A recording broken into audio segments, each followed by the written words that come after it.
Every year I have the same resolution, more personal art.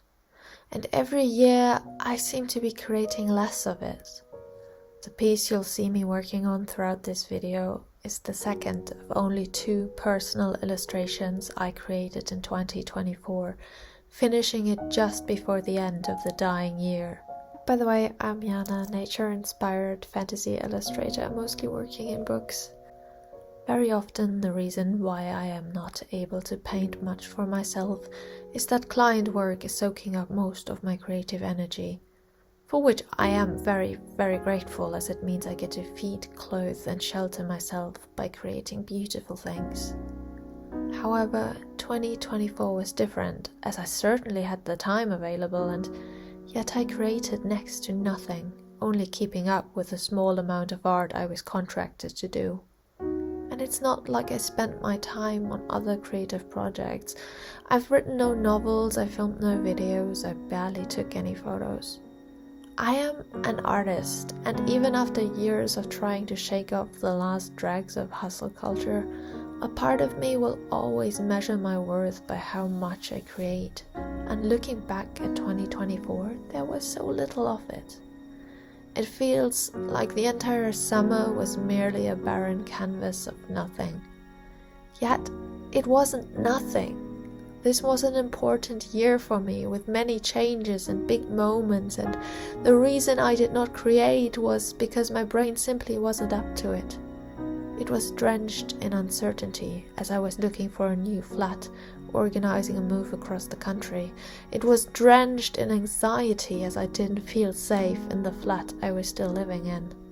I wasn't up for new art until the situation finally resolved. In the past, I would make art at times of upheaval, at times when my brain was a mess. It would, for better or worse, be inspiring. Last year I turned to art as well, yet as an experiencer. I would go to the cinema whenever I could find the time. I watched TV shows with friends. I read so many books. This is why, when I look back at last summer, my memories are full of precious time spent with friends, of bonding moments, of finding joy and inspiration in other artists' creativity, in exploring new places in the city, of quiet moments reading in the sun, of visiting little indie cafes and realizing I actually enjoy coffee a lot, of sitting on the train and looking out the window at the sunset over Berlin and feeling a deep, bittersweet gratitude for all that I have and all that is ending. None of that was nothing. And yet no art. What is an artist without art? Who am I if I don't make things?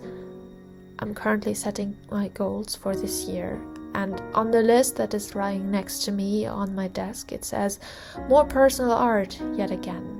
For real this time, 12 pieces, 1 each month. In my heart, I know this will not happen.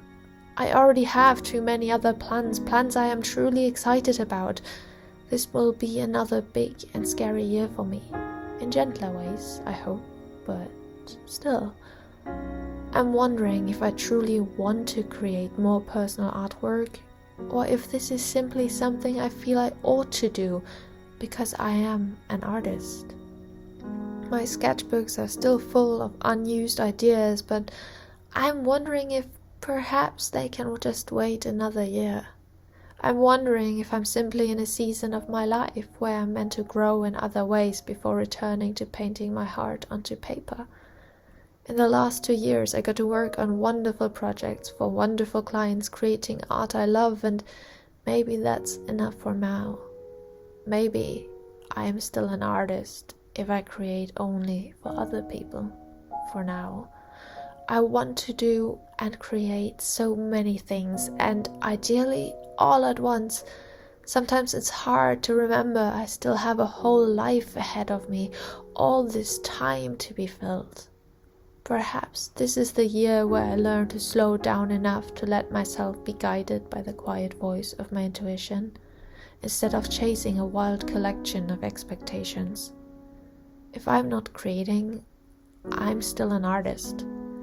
If I'm not an artist, art is still there for me, a comfort in the darkest times, a bright spark in my soul. As once said by a wise wizard, magic, do as you will. This year I shall simply follow you.